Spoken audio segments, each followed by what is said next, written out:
இப்பொழுது ஜட்ஜஸை மேடைக்கேற்றும் தருணம் இது. We are very happy to welcome Sripriya ma'am onto the stage. Crazy Mohan sir onto the stage. Bhagirath sir onto the stage. And Radhika Sharat Kumar அவர்கள் onto the stage.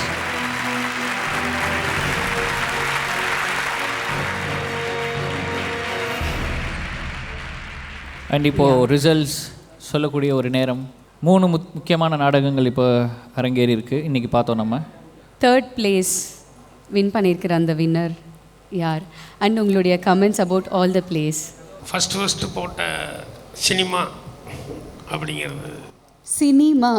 Cinema team எங்கே இருந்தாலும் மேடைக்கு வரும்படி கேட்டுக்கொள்கிறோம். Cinema இந்த பரிசை அவங்களுக்கு வழங்குறதுக்காக கீர்த்தி சுரேஷ் அவர்களை மேடைக்கு அழைக்கிறோம்.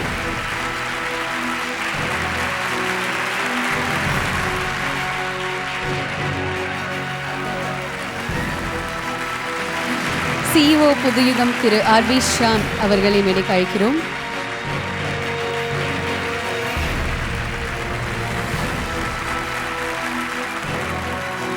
Third prize goes to Stay Factory. Thank you so much. Thank you so much and congratulations Stay Factory. இரண்டாவது பரிசு பெற்ற அந்த டீம் யார்?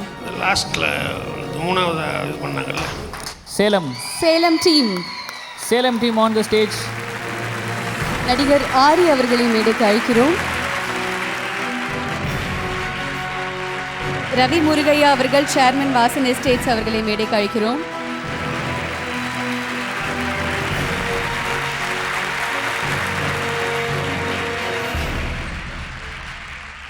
நம்முடைய இந்த பயணத்தில் நடிகவேலின் ராஜபாட்டை இந்த பயணத்தின் வின்னர்ஸ் அறிவிக்க போகும் தருணம் இது. நடிகர் திரு சிவகார்த்திகேயன் அவர்களை மேடைக்கு அழைக்கிறோம்.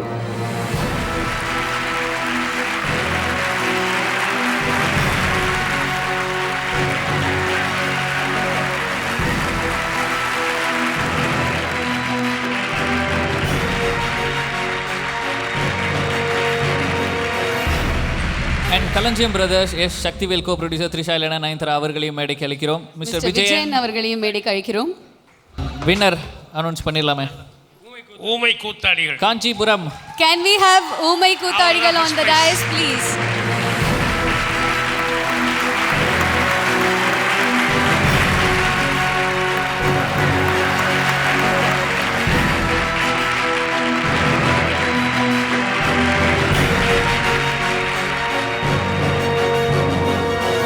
அவங்களோட பெர்ஃபார்மன்ஸ் பற்றி ஒரு சில வார்த்தைகள்.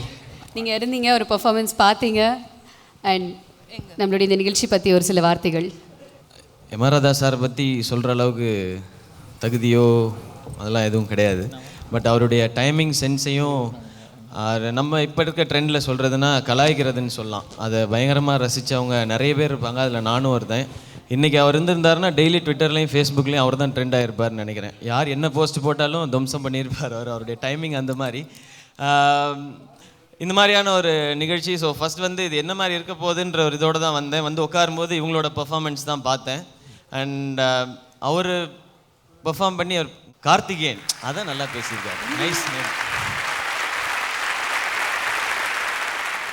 அந்த அவர் கண்டினியூஸாக பேசினார். நான் பேசினதை மட்டுமே கவனிச்சிட்டே இருந்தேன் ஃபஸ்ட்டு. அதில் அவர் பேசினதில் ஒரு வார்த்தை கூட ஒரு ஸ்லிப் ஆகவே இல்லை. அந்த ஃபுல் டைலாகையும் அதை பார்க்கும்போது இப்படியே இருந்துச்சு. நல்ல வேளை நம்ம முன்னாடிலாம் கேமரா வச்சுட்டாங்க. இந்த மாதிரி ஸ்டேஜெல்லாம் ஏற்றி விட்டா நான்லாம் என்றைக்கு நடித்து முடித்தேன் இந்த படம்.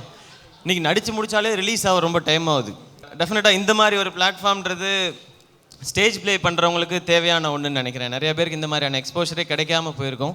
அது ராதிகா மேம், சரத் சார், இந்த ராடான் டீம் எல்லாருமே சேர்ந்து இப்படி ஒரு பெரிய பிளாட்ஃபார்ம் க்ரியேட் பண்ணி கொடுத்துருக்காங்க. அண்ட் அதை தாண்டி நாடகம்க்கு அப்படின்றதெல்லாம் சுருக்காமல் நாடகம் அப்படிங்கிறது பெரிய விஷயம் அப்படிங்கிறத எம்ஆர்ஆதா சார் அவருடைய நேமை வச்சு அண்ட் இவ்வளோ பெரிய கேஷ் ப்ரைஸ் இப்படிலாம் பண்ணுறது டெஃபினட்டாக பெரிய மோட்டிவேட்டிங் ஃபேக்டராக இருக்கும்னு நினைக்கிறேன். இந்த மாதிரி நாடகத்தை பர்சீவ் பண்ணணும்னு நினைக்கிறவங்களுக்கு அதுக்கு இந்த என்டையர் டீமுக்கும் வாழ்த்துக்களை தெரிவிச்சுட்டேன். அண்ட் இந்த மாதிரி ஸ்டேஜ் பர்ஃபார்மன்ஸ்லேருந்து நிச்சயமாக என்ன மாதிரி ஆட்கள் இப்போ படம் பண்ணிகிட்டு இருக்க எல்லாருமே கற்றுக்க வேண்டியதும் நிறையா இருக்குது. அதையும் நான் அங்கே கீழே உட்காந்துருக்கும் போது புரிஞ்சுக்கிட்டேன். So once again congratulations and thank you entire இந்த டீமுக்கும் என்னை இங்கே கூப்பிட்டதுக்கு, அவங்களுக்கு ப்ரைஸ் கொடுக்க வச்சு எனக்கு ஒரு எக்ஸ்ட்ரா பெருமையை சேர்த்து கொடுத்ததுக்கு தேங்க்யூ எல்லாருக்குமே.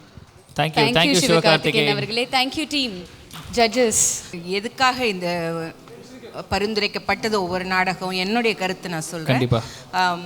அதாவது எந்த மொழியில் நாடகம் நடத்தினாலும் கலையையும் மொழியையும் வளர்ப்பது தான் நாடகம். இரண்டாவதாக நடத்தப்பட்ட இந்த நாடகம் வந்து அந்த காலத்தில் வந்து ஒரு நடிகன் அவங்கள தேர்ந்தெடுக்கிறாங்கன்னாக்கா கட்டபொம்மன் வசனத்தை பேசினா தான் அவங்க தேர்ந்தெடுக்கப்படுவாங்க. அதை வந்து ரொம்ப அருமையாக பேசினார்கள். அடுத்தது வந்து கடைசியாக நடத்தப்பட்ட நாடகம், அது தேர்ந்தெடுத்ததுக்கு முக்கிய காரணம் சினிமாவுக்கு ஆதாரம் நாடகம், நாடகத்துக்கு ஆதாரம் தெருக்கூத்து. அது நம்மளுடைய இளைஞர்கள் பார்க்குறதுக்கு வந்து சந்தர்ப்பம் கிடைக்கிறது ரொம்ப அரிது. அது நமக்கு ரொம்ப அழகாக நடத்தி காமிச்சாங்க. பெருமைப்படுத்தணும் அப்படிங்கிறது எங்களுடைய கடமை. அதே மாதிரி முதலாக நடத்தப்பட்ட நாடகம் எவ்விதத்திலும் குறைவு இல்லை. ஒரு இடத்துல ஒரு கலையை நம்ம கொண்டு போகிறோன்னா அது மக்களுக்கு போய் சேரணும். இங்கே வந்து நாங்கள் ஆங்கிலத்துக்கு எதிர்ப்புலாம் ஒன்றும் கிடையாது. ஆனால் எங்களுக்கு புரிஞ்சது வந்து இந்த இரண்டாவது மூணாவது நாடகமும் ரொம்ப சந்தோஷமாக இருக்குது. சாதாரணமாக வந்து மகன் தந்தை காட்டும் கடமை தான் சொல்லுவாங்க, மகள் தந்தை காட்டும் கடமை. அவள் அப்பா வந்து நடிகர் எம்.ஆர். ராதா எப்படின்னா முற்போக்கான நாடகத்தை முதல்ல கொண்டு வந்தவர் அவர் தான். என்.எஸ். கிருஷ்ணன் அதுக்கு தமிழன் என்று சொல்லலாம் தலை நிமிர்ந்து நில்லடான்னா அதற்கு காரணம் 2 பேர் தான். ஒன்று என்.எஸ். கிருஷ்ணன், இன்னொன்று நடிகர் எம்.ஆர். ராதா, அப்புறம் டு சர்டன் எக்ஸ்டென்ட் நாகேஷை சொல்லலாம். அந்த மாதிரி ஏன்னா இப்போ இருக்கிற சினிமாக்களில் ஒரு பெரிய குறை என்னென்னா ஹீரோஸ் இருக்காங்க, ஹீரோயின்ஸ் இருக்காங்க, பட் சப்போர்ட்டுக்கு வந்து ஒரு ராதாவோ டிஎஸ் பாலையாவோ ஒரு வி.கே. ராமசாமியோ ஒரு நாகேஷோ தான் இல்லை. அதனால தான் நமக்கு வந்து காக்கா மட்டும் தான் போட வேண்டியிருக்கு. நம்ம இது ரொம்ப ரொம்ப சந்தோஷமான ஒரு ஹெல்த்தியான ஒரு ஆரோக்கியமான ஒரு ட்ரெண்டு. அண்ட் எஸ்பெஷலி அந்த செகண்ட் ட்ராமா, அந்த ஊமை கூத்தாடின்னு ஒரு ட்ராமா போட்டாங்களே, அவங்க அந்த ட்ரூப்பு அந்த ட்ராமா வந்து எனக்கு ரொம்ப பிடிச்சிது. பிகாஸ் அதில் மோர் தேன் தட் பர்ஃபார்மன்ஸு அதில் வந்து the way in which it was written. யார் எழுதினாங்கன்னு அதான் கேட்டேன், இவர் தான் எழுதினான்னு சொன்னேன். ஸோ நன்றி. Thank you very much. Thank you. Bhagyaraj sir. MR. Radha அவர்கள் பெரும் கலைவேந்தர்கள் பட்டியலில் முக்கிய இடம் பெறும் ஒரு மாபெரும் தமிழ் கலைஞர். நல்ல டேலண்ட் இருந்தது. ஆனால் என்னென்ன எங்களுக்கு கொஞ்சம் புரியல, எனக்கு புரியலங்கிறது எல்லாத்துக்கும் அது ஒரு பெரிய மேட்டர் இல்லை. சிவகார்த்திகேயன் பயந்துட்டு உண்மையை ஒத்துக்கிட்டாப்புல, கரெக்டு தான்.